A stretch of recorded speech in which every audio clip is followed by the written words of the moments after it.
Mula sa pinakamalawak na newsroom sa buong Pilipinas.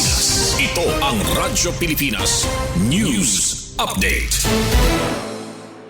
Ito ang nadakop sa flood control scam. Siyam nga iba gin bibiniling.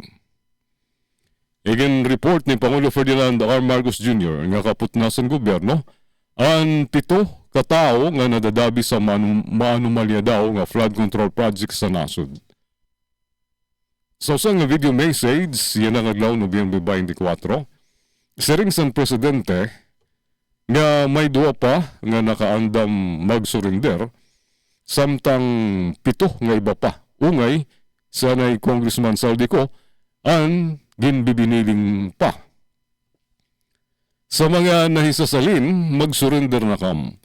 Ngan sa mga nabulig magtago, may dakamay nga duwan sa larom sa natong balaod.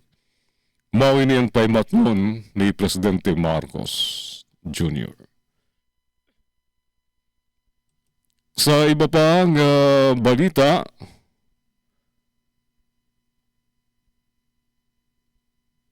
Interpol Red Notice igin hirit kontra kan Roque.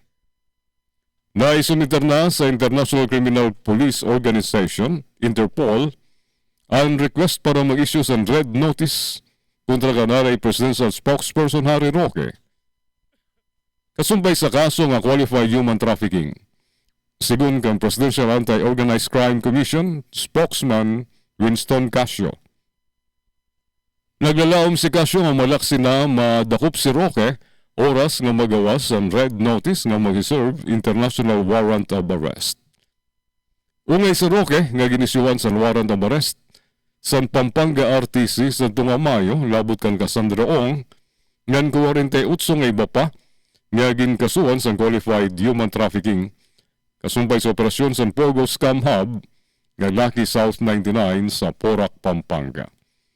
Sigun sa PAO-CC, nakakuha sila sa mga ebidensya sa torture, kidnapping, and sex trafficking sa nasabing scam hub nga na-rescue ang diri maubos sa 158 nga bandayuhan nga empleyado.